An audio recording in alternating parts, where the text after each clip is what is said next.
Promoter for the Trinidad show. In your city, that's a couple million. Jacko, you're wicked. I can't like you. Oh God, just pity, man. Deadline after deadline. Crying after crying. You just couldn't manage a cartel show, and that you need to tell the people then. In a discussion. Cartel, I ain't like how you treat the Trini fans. The loyal Trini fans, the day one Trini fans. I ain't like how you treat them.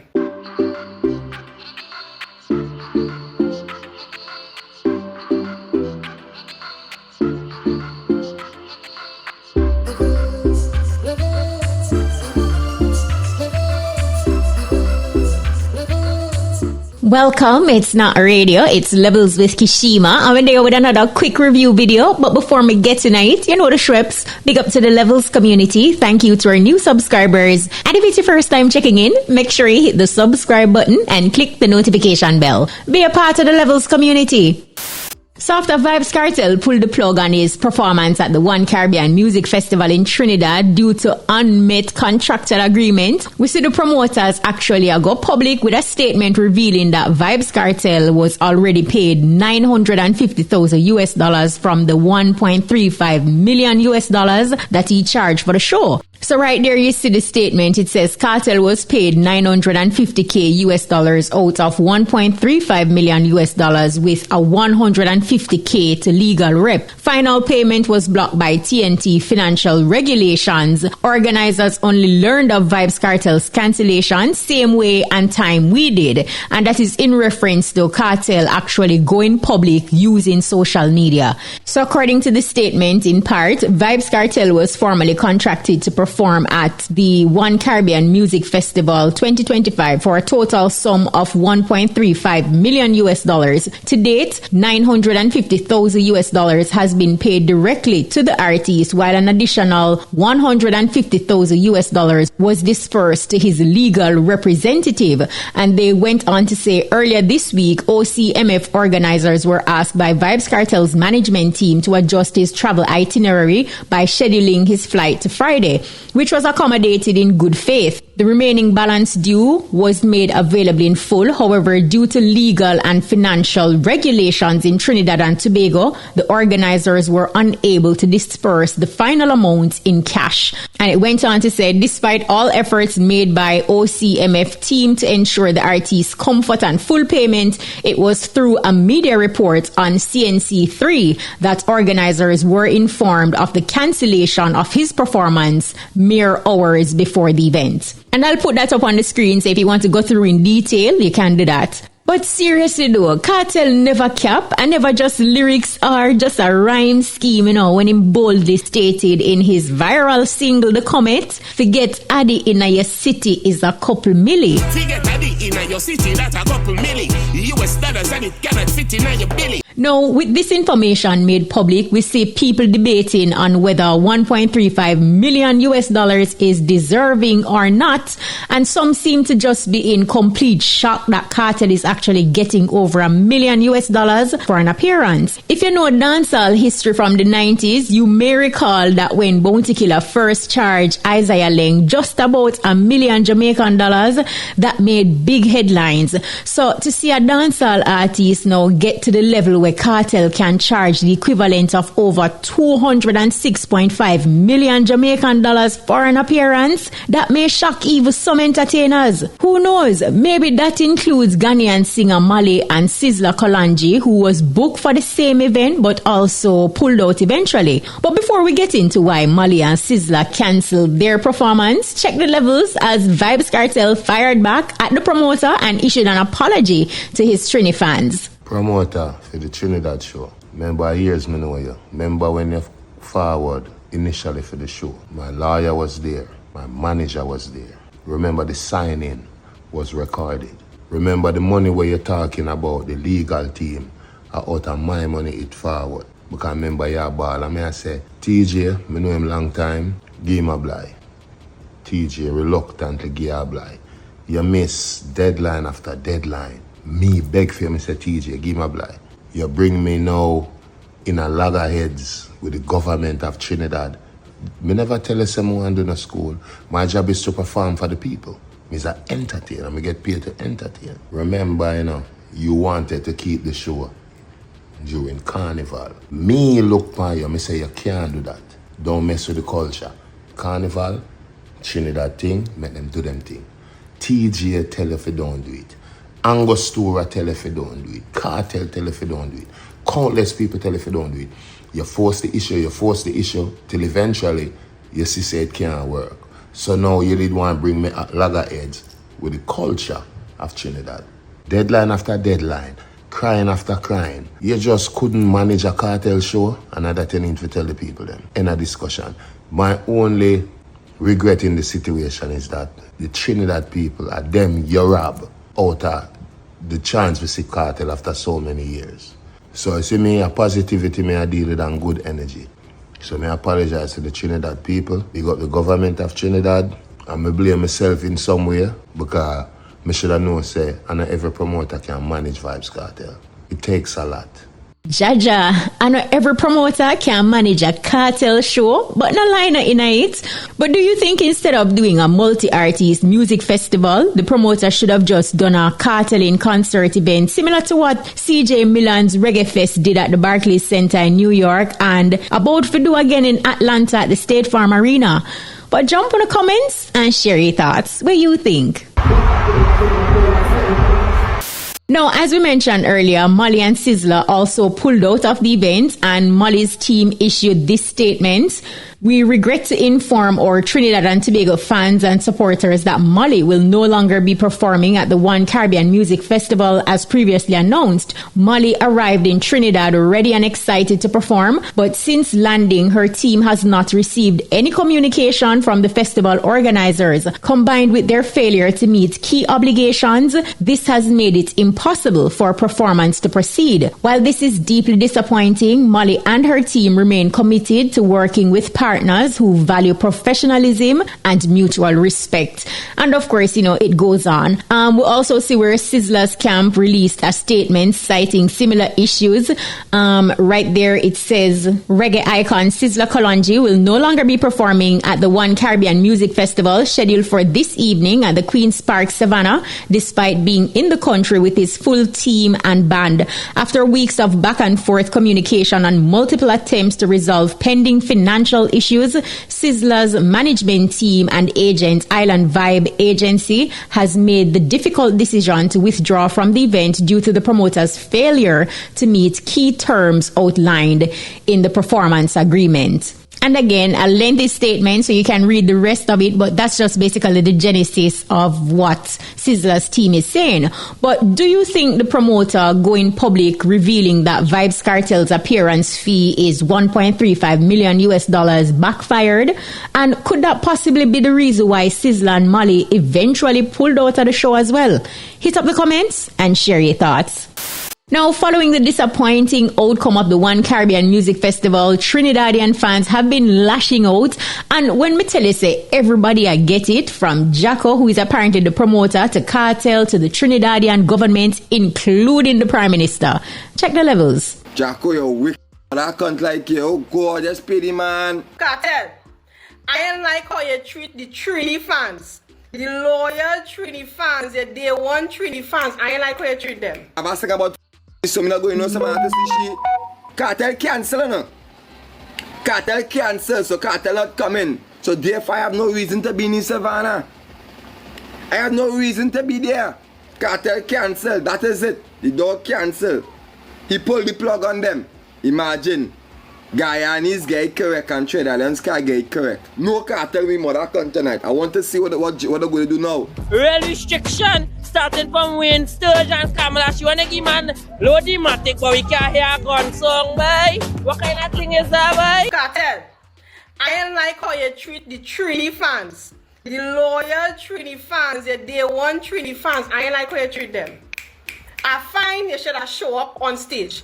Even if you and the promoter and the team had a little thing behind the scenes, right? Oh God, remember the people?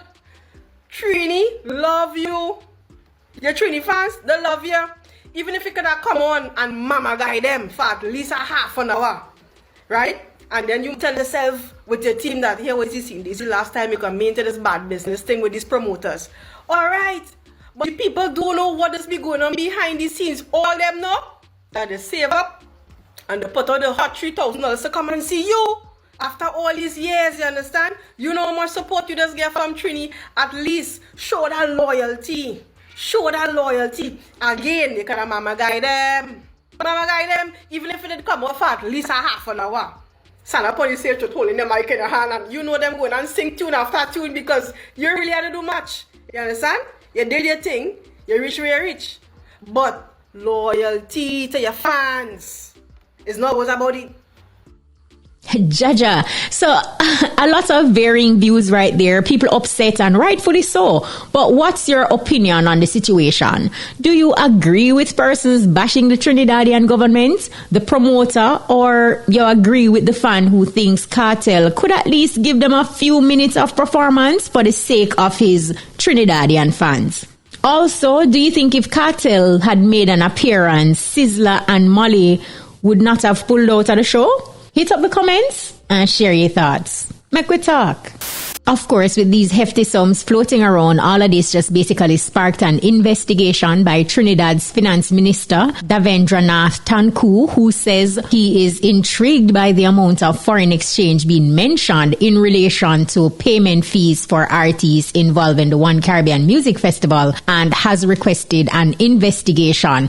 Anyway, meanwhile, people who are demanding their money back may be out of luck due to a non-refundable clause in the promoter's policy. Now, the fine print, which ticket holders agreed to upon purchase, states that tickets are non-refundable unless the event is cancelled by the organizers. And as you know, the event wasn't cancelled. So let us see how that one pans out. And, you know, unless Trinidad actually has a fair trading commission to intervene, it may be a sticky process. But overall, you know, so after an aftermath of any disaster, it can be tough. So we also understand that lawsuits may be on the horizon. But keep it locked. Speaking of Vybz Kartel, he also revealed that, you know, he's in studio cooking with producer Roshan. And right there you see him and Roshan in studio. And you know, we know from Straight Jeans and Fitted to New Jordans, Cartel and Roshan have given us some really dope collaborations over the years. But with the summer already here, what type of song you feel like them a cook? Hit up the comments and share your thoughts.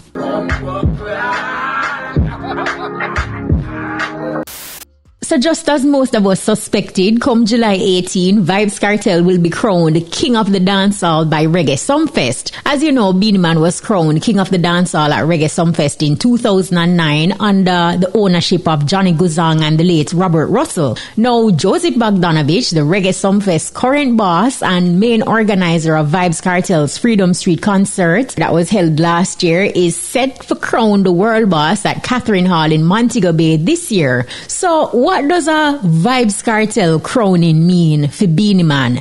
Is it a case of in with a new king and out with the old? Or two kings, two different eras? Jump in the comments and share your thoughts. What do you think? So Conscience has entered the chat asking reggae entertainers, reggae producers and selectors where the reggae there. He shared this video vibing to classic reggae tracks including Chuck Fender's 2006 hit Coming Over featuring Shereen Anderson. And you know that song was produced by Christopher Birch on the Ghetto Blues rhythm. Check the levels. Yo, turn up that general. Bucket. Loader. Yeah.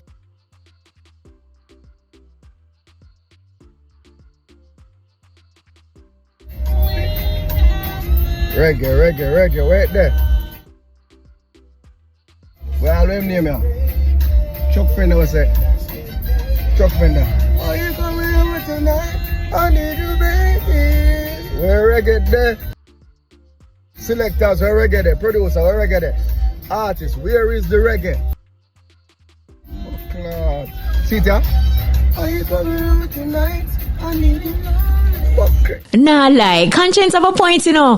Them reggae song they did well nice. Not true. In the caption, he say, Conscience make this lengthy post. I just going to read the first few lines. Him said, me a talk one drop reggae music. When was the meeting to say we done with that? Who signed off? Personally, I love feeling like a dark bad man 1 minute, then feeling like a hypersexual, dirty, raunchy vagabond next, then feeling like a romantic and righteous, mature adult a next minute. The music was 10,000 times nicer when dancehall up and reggae up same time, even before I entered the biz. How can we fix this? Maybe we just need 4 or 5 producer to drop real one drop juggling same time right now while dancehall is on the upswing. And right there in the comments, you say Don Carleon agree, him drop 3 fist bumps. I will say Bounty Killer say, been cussing them about the lack of support towards reggae generally in the dancehall space. And you see where Singer Alain drop some fire emojis. But do you agree with Conscience? Do you think reggae entertainers, reggae producers and selectors need to step up? Or personally, you're good with the reggae music where you're here today? Jump in the comments and share your thoughts. You know, all of this conversation about reggae started with Fanton Moja's Road to Success interview that I did with him on Irie. And, you know, in the interview, Fanton Moja said uptown reggae artists now burn a fire, and him also accused selectors and some radio stations of neglecting reggae music. In case you missed it, check the levels. The man them put reggae in one corner of Jamaica. The selector them play mostly foreign music. When they play reggae, them play foreign music. Even the radio station do the same thing, same way. They select them at the dance at night time. Them not in 15 minutes, them not the reggae they dance. So them put it in one corner. And the real part of the people them like around Africa and South America, we love the reggae from man, and them all up the reggae music. And the real people in Europe we love reggae music. Even when I go out there one day, me have to build and fight the thing for reach, for full back it club them until eventually them start build up a night time and me start get on weekend and the club them start ram up. So me I say, you see it? And now when me go back out there one day, me see other artists that follow me and go out there now. You see what me I say? But the man then shoot reggae in one corner down a Jamaica here, Kishi. You see what me I say? For them water down reggae where them bust a few reggae artists, I call them the uptown kid them, but I water down reggae. Them now burn a fire. As a lover of the music, what's your reality? Do you agree with Fanton Moja that selectors now play reggae in the dances and parties, or do you disagree? Hit up the comments and share your thoughts. So Shenia is featured on the movie soundtrack of the Smurf movie, joining the likes of Rihanna and South African singer Tyler. Now Rock Nation posted this to their Instagram page, and right there you can see that Shenia's song titled It's a Party is track 12 on the playlist of the movie soundtrack, and the official soundtrack for the Smurf movie will be available next Friday, and the movie will be in theaters on July 18. You know, big up to Shenia. I feel like since she walked away from the whole label deal, you know, she kind of go on, don't it? From climbing the Billboard charts with Molly's Shake It to the Max remix featuring she and Skilly Bang, to Cartel's historic show at the Barclays Center. You know, I feel like Shenia seemed to be making strides. But what do you think? Jump in the comments and share your thoughts. That's don't forget to like, share, and subscribe. Oh, remember to turn on the notification bell to never miss a second or frame of Levels with me, Kshema. And if you have any burning questions or suggestions for future content, drop them in the comments below. We love hearing from you. Until next time, stay entertained and keep leveling up.